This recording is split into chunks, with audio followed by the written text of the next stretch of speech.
कि इंतखाबात के जरिए जो असम्बलियां वजूद में आई हैं वो जाली असम्बलियां हैं। सिर्फ ये नहीं कि वोटों में हेर फेर किया गया, ये नहीं कि वोट के बक्से तब्दील किए गए, बाकायदा असम्बलियां खरीदी गई हैं।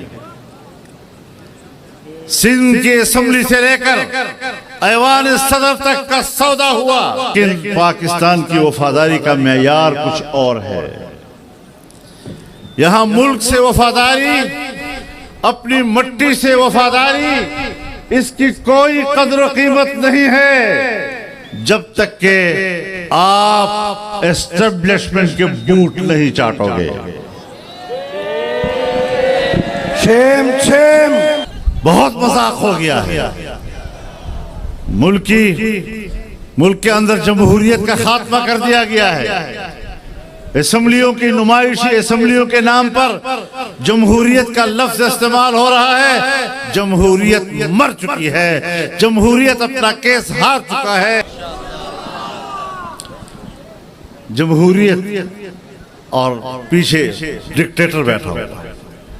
डिक्टेटर के इशारे पर कानून साजी होती है।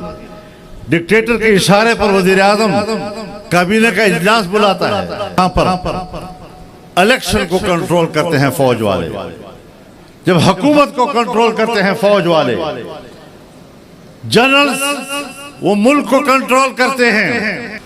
मैं अपने सहाफी हजरात से भी कहता हूं, वो भी रोजमर्रा के मसाइल पर सारा दिन सर्फ कर लेते हैं। हमारे जो चैनल्स हैं जो उनको देखते हैं, कोई पता नहीं होता मुल्क और दुनिया किधर जा रही है। वो फलाना उन्होंने ये जुमला कह दिया, उसने इस तरह हंसा, वो उसको हंसा, वो इस तरह रोया, वो उस तरह रोया, और वो क्यों रोया, वो क्यों कमरे से बाहर निकला, क्यों कमरे के अंदर गया, इससे बढ़कर कोई तबसरा नहीं है। क्यों? माफ फरमाइए, बड़े अदब और एहतराम से कहना चाहता हूं कि आज जर्नलिज्म नहीं है, आज जर्नलिज्म की जगह कर्नलिज्म ने ले ली है।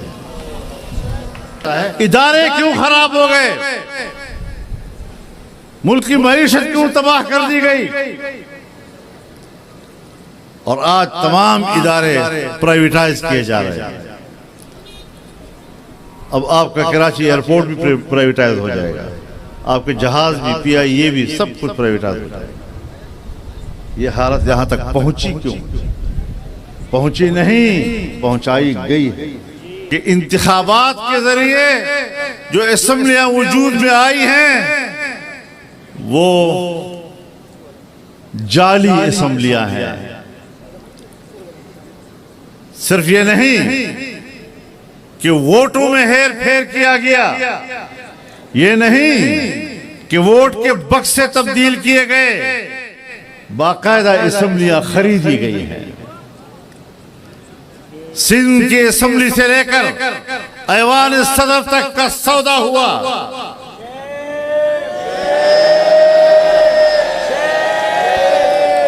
याद रखो, हम पाकिस्तानी हैं, हम पाकिस्तान के वफादार हैं, लेकिन पाकिस्तान की वफादारी का मेयार कुछ और है।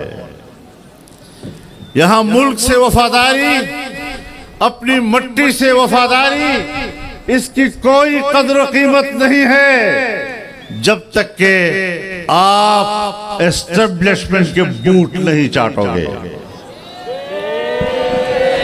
Shem Shem.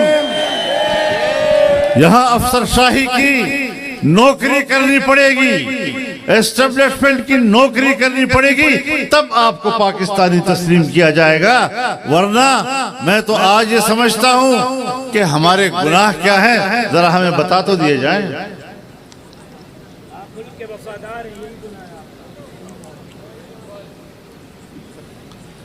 और मैं बताना चाहता हूं, फैसले एस्टेब्लिशमेंट करती है। सूबा खैबर पख्तूनख्वा में जब पीपल्स पार्टी की हुकूमत थी और कबायली इलाकों में फौजी ऑपरेशन का फैसला हुआ तो हमने कहा कि ऑपरेशन की हिकमत अमली काम नहीं आएगी। हमने उनको सपोर्ट नहीं किया, तो ये बहुत बड़ा गुनाह था। लेकिन अगर वाकई उनकी बात सही थी तो 2009-2010 में इसका फैसला हुआ और उन्होंने ऑपरेशन शुरू किए। तमाम कबाइल को अपनी ही मुल्क में 2-3 साल तक मुहाजिर बनाए रखा। आज भी जब वो लोग दरबदर हुए हैं तो आज भी वो दरबदर हैं। मुल्क के कोने कोने में फैल गए अपनी जिंदगी बनाने के लिए। कबाइल बर्बाद हो गए, तबाही मच गई, बेघर हो गए। औरतें, हमारी माएं और बहनें, वो बेचारे जो घर से बाहर नहीं निकलती थी, उन बेचारों को बाजारों में भीख मांगनी पड़ी।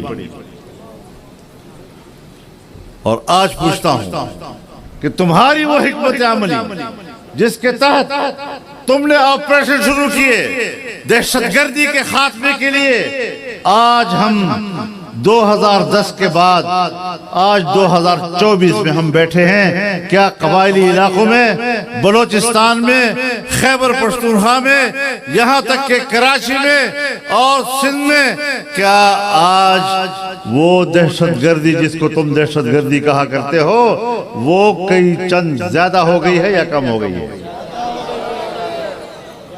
बहुत बढ़ गई है। बाजवा साहब ने हमें कहा कि मैंने बाढ़ लगा दिया है, अरबों रुपए उस पर खर्च कर दिए हैं, न कोई अफगानिस्तान जा सकेगा और न यहां आ सकेगा। फिर पाकिस्तान के 20 से 30 हजार नौजवान, मुसल्लह नौजवान अमेरिका के खिलाफ अफगानिस्तान में अमारत इस्लामिया के जंग में कैसे शरीक हो गए, कैसे वहां पहुंच गए। और फिर आज वो बाढ़ किधर है, कहां है वो बाढ़? आज तो 1 इंच पर भी कोई बाढ़ नजर नहीं आ रहा।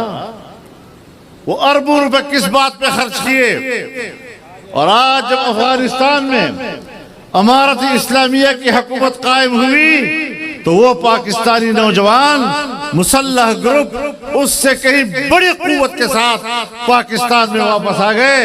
मैं सरहद को महफूज रखने वाली पाकिस्तान की बहादुर फौज से पूछना चाहता हूं कि आप जब सरहद को पे खड़े थे, बाढ़ लगा हुआ है, तो इतने लोग पाकिस्तान की सरहद में वापस कैसे आ गए? इसका माना यह है कि न तुम मुल्क में अमन और अमान के क़याम के लिए संजीदा हो और न तुम्हारी हिकमत अमली जायज़। तुम अमेरिका के उसूल पे चलते हो। अमेरिका का दुनिया के लिए उसूल ये है कि वहां पर दहशतगर्दी हो और हम कहें कि इंसानी हुकूक पामाल हो रहे हैं और हमें वहां फौज भेजने का जवाब मिल जाए। लिहाजा पूरी दुनिया में और खास तौर पर इस्लामी दुनिया में अमेरिका अपनी फौजें भेजने के लिए, अपनी कुव्वत वहां पहुंचाने के लिए जवाब के तौर पर दहशतगर्द तंजीमों के वजूद को जरूरी समझता है। झूठ न बोलो लोगों के साथ।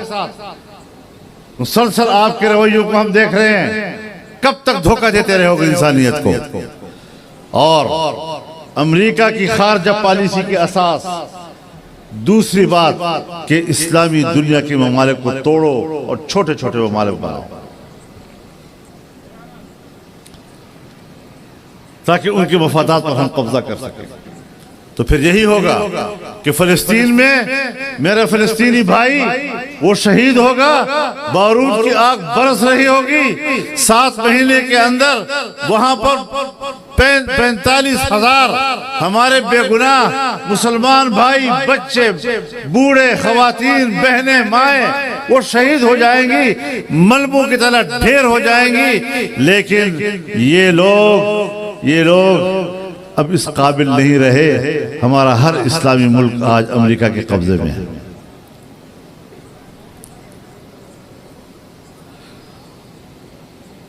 कहते हैं पाकिस्तान बड़ा मुल्क है, बिल्कुल बड़ा मुल्क है। पाकिस्तान सलाहियत वाला मुल्क है, बिल्कुल सलाहियत वाला मुल्क है,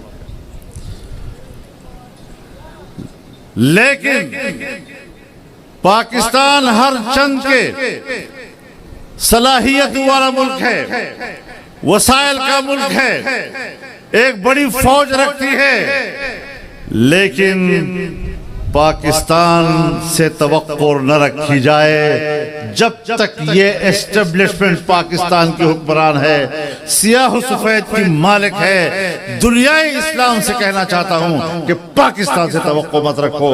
जब इनकलाब लाएंगे और हम इस मुल्क के हुक्मरान होंगे, फिर इंशाअल्लाह पाकिस्तान अमली तौर पर आपके सारा बटोरा खड़ा होकर रहेगा। नारे तकबीर, जमीयत उलमा इस्लाम, सबीलुना सबीलुना, सबीलुना सबीलुना, तरीकुना तरीकुना, लब्बैक लब्बैक। हमारी जद्दोजहद महज असेंबलियों तक पहुंचना नहीं है। अब हमारी जद्दोजहद सिर्फ वजारतों तक पहुंचना नहीं है। हमारी जद्दोजहद अपने किसी एक आध हलके के हवाले से एहतजाज की तहरीक नहीं है। हम पाकिस्तान में एक आजाद पाकिस्तान के लिए, खुद मुख्तार पाकिस्तान के लिए, ताकतवर और इज्जत नफ्स के मालिक पाकिस्तान की जंग लड़ रहे हैं, और ये तहरीक जो चल रही है इंशाअल्लाह इस मंजिल को हासिल करेगी।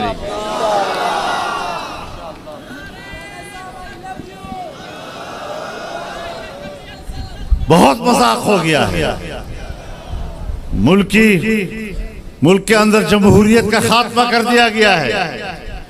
असेंबलियों की नुमाइशी, असेंबलियों के नाम पर जमहूरियत का लफ्ज इस्तेमाल हो रहा है। जमहूरियत मर चुकी है, जमहूरियत अपना केस हार चुका है। अगर जमहूरियत को आपने हकीकी मानों में मुल्क के अंदर लाना है तो फिर ये अवामी असेंबलियों की तहरीक को उठाना होगा और हकीकी जमहूरियत के मंजर की तरफ ले जाना होगा। जमहूरियत और पीछे डिक्टेटर बैठा होता है। डिक्टेटर के इशारे पर कानून साजी होती है। डिक्टेटर के इशारे पर वजीर आजम काबीना का इजलास बुलाता है। और अब तो हमारे मुल्क में ये मिसाल भी कायम हो गई कि एक वजीर आला ने पूरी काबीना को ले जाकर कोर कमांडर के घर में मीटिंग की।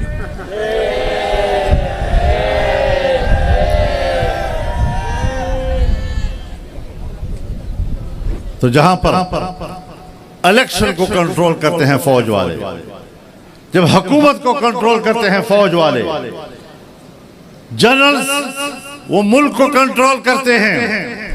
मैं उनसे एक सवाल पूछ सकता हूं? जब यहां पर अगर कोई मुसल्लह तहरीक उठती है और कहते हैं कि हम इस्लाम के लिए लड़ रहे हैं, तो यहां एक आवाज उठती है कि जबर की बुनियाद पर, असलही की कुव्वत से आप इस मुल्क पर अपना निजाम ला रहे हैं। ये तो दहशतगर्दी है। यदि अपने हक के मुतालबे के लिए बंदूक उठाना, ये तो है दहशतगर्दी। और सिर्फ आप नहीं कहते, मैं भी इसको दहशतगर्दी कहता हूं। मैं भी इसके हक में नहीं हूं, लेकिन मैं आपसे पूछता हूं कि जब तुम मार्शल लॉ लगाते हो, वो रियासती दहशतगर्दी नहीं तो और क्या हुआ?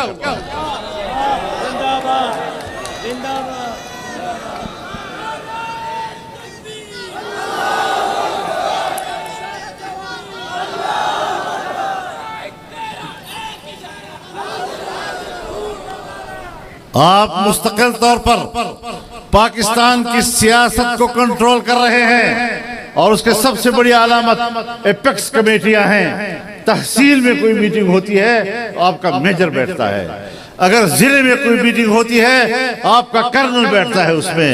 अगर डिवीजन में कोई इजलास होता है सिविलियन अफसरान का, तो उसमें आपका ब्रिगेडियर बैठता है। जब सूबे में कोई इजलास होता है सूबाई हुकूमत करे, इंतजामिया करे, तो आपका कोर कमांडर उसमें बैठता है।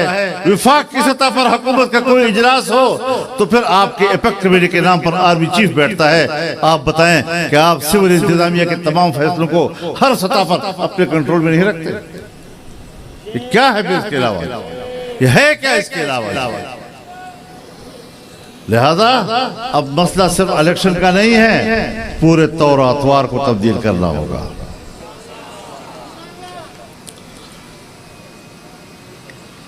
तो मेरे मोहतरम दोस्तों, मैं अपने सहाफ़ी हजरात से भी कहता हूँ, वो भी रोजमर्रा के मसाइल पर सारा दिन सर्फ कर लेते हैं। हमारे जो चैनल्स हैं जो उनको देखते हैं, कोई पता नहीं होता मुल्क और दुनिया किधर जा रही है। और वो फलाना उन्होंने ये जुमला कह दिया, उसने इस तरह हंसा, वो उसको हंसा, वो इस तरह रोया, वो उस तरह रोया, और वो क्यों रोया, वो क्यों कमरे से बाहर निकला, क्यों कमरे के अंदर गया, इससे बढ़कर कोई तबसरा नहीं है। क्यों? माफ फरमाइए, बड़े अदब और एहतराम से कहना चाहता हूं कि आज जर्नलिज्म नहीं है, आज जर्नलिज्म की जगह कर्नलिज्म ने ले ली है।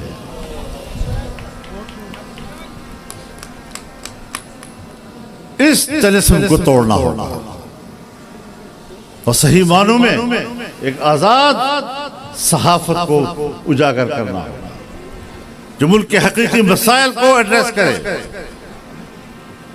मईशत के मौजू पे बात करे। क्या वजह है? हमारे 75 साल हो गए हैं, हम सिर्फ वक्ती तौर पर कोई एक जनरल आता है, कहता है बिल्कुल हम अपने फौज के रिवायात से आगे नहीं हटेंगे, वो चंद दिन होते हैं, वो चला जाता है, उसके बाद पॉलिसी चल रही होती है।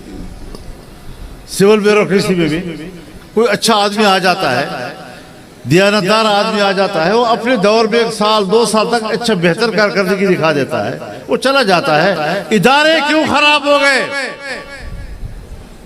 मुल्क की मईशत क्यों तबाह कर दी गई?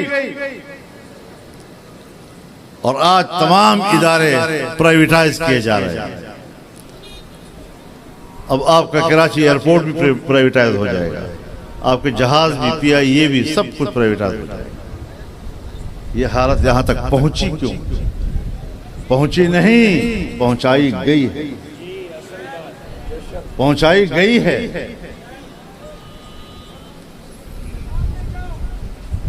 कई सालों से यूरोप के कितने ममालिक हैं जहां पर PIA का उतरना ममनू है। क्यों ममनू कर दिया? कुछ गलतियां आपसे हुई हैं।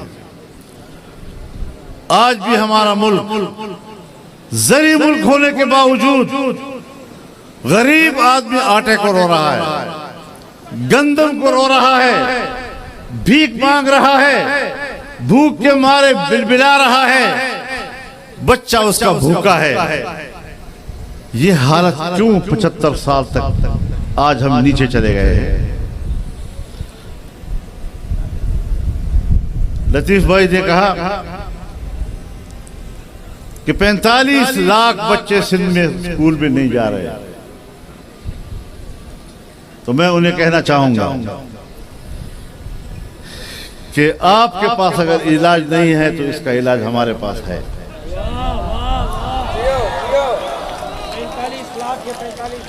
45 लाख के बच्चे को दीनी मदरसे में भेजो, आपके स्कूल से अच्छी तालीम देंगे,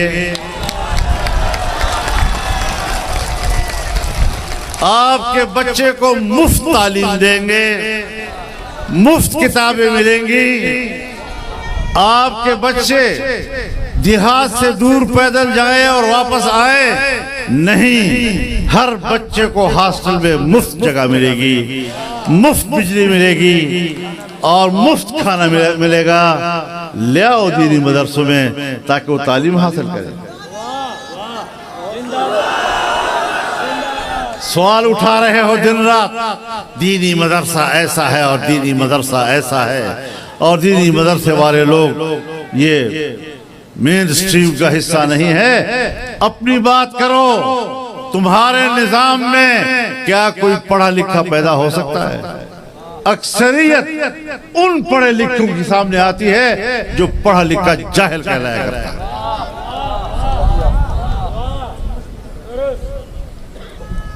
तालीमी मेयार गिरा दिया है, फनी तालीम खत्म हो गई और सिर्फ चंद कॉलेजेस हैं, सिर्फ चंद कॉलेजेस और चंद स्कूल।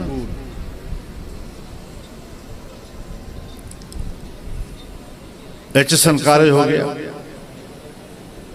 बर्न हॉल हो गया, बेकन हाउस वाले हो गए, कराची के ग्रामर स्कूल वाले हो गए।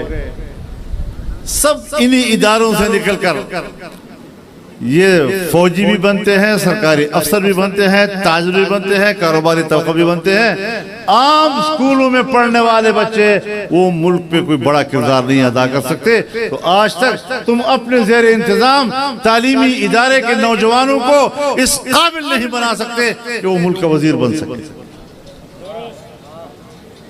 मुल्क का बड़ा अफसर बन सके। तो अगर तालीम दिलानी है और अच्छी तालीम दिलानी है तो उसकी जगह दीनी मदरसा है जो मुफ्त तालीम देगा। और ये सिर्फ हमारी हुकूमत थी जब हमने पहले साल प्राइमरी की तालीम मुफ्त कराई खैबर पख्तूनख्वा में, अगली साल हमने मिडिल को मुफ्त कराया, अगले साल हमने मैट्रिक को मुफ्त कराया और जिस साल हम हुकूमत छोड़ रहे थे तो हमने बजट में FFEC को भी मुफ्त करा दिया। तमाम अस्पतालों में इमरजेंसी मुफ्त कर दी और ये कदम था लोगों के मुफ्त इलाज की तरफ। लेकिन जो मुल्क की खिदमत करते हैं लेकिन वो बूट पॉलिश करने के लिए तैयार नहीं होते, आप उनको इक़्तिदार से दूर रखते हैं। ये ताकत नहीं चलेगी, ये ताकत नहीं चलेगी। मेरे मोहतरम दोस्तों,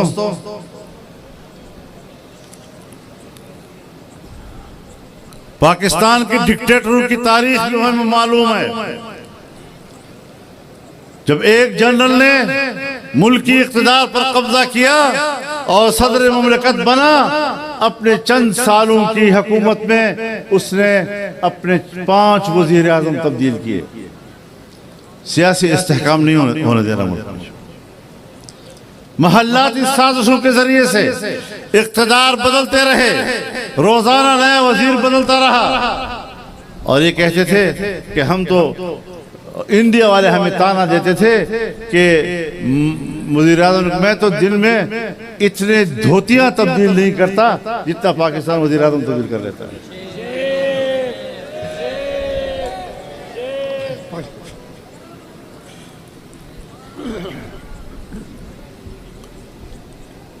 फिर मार्शल लॉ आई, मार्शल लॉ में पाकिस्तान के 3 दरिया बेच दिए गए। आज हम रोते हैं कि इंडिया डैम बांध रहा है और हमारा पानी रोक रहा है, हमारी ज़राअत का क्या बनेगा?